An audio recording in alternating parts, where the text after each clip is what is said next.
78 dienas. Tā kā nāc mājās, un tavu mīļotā sieviete tev prasa, Arturs, kāpēc tu visu laiku esi tik bažīgs? Par ko tāda ir tā kā rūpe? Kāpēc bažīgs? Un tas bija 78 dienas atpakaļ. Tad bija pirmais valdības veidošanas rauns ar Bordānu kungu priekšgalā.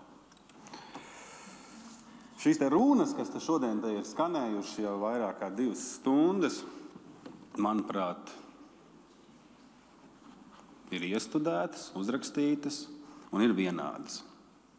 Par to, cik deklarācija slikta, sadarbības līgums nevajadzīgs, nepareizs un tā tālāk.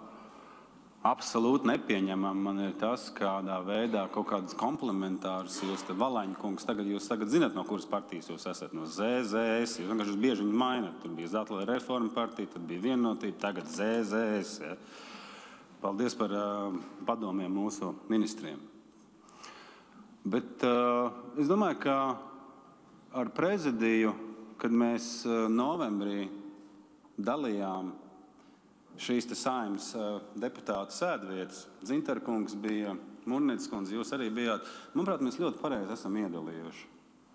Šeit ir Saskaņa, ZZS, un te ir pozīcija. Mēs esam pareizi to darījuši. Man ir tā, ka man ļoti daudz cilvēku pēdējās 130 dienas.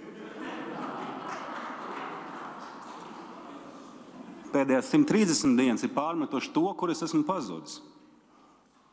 Kāpēc es nestāstu, kas notiek? Kāpēc es nerādu ar savu kameru notikumus Saeimā? Kas notiek? Man jums tas nav jāstāsta. Jūs to zināt. Šeit sēdošie, pat no Saskaņas. Jūs visi to zināt. To nezina tur, rekur, kameras. Kas pēc tam skatās?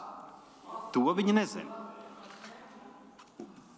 Un mēs esam nokļuvuši neapskaužamā situācijā. 78 dienas atpakaļ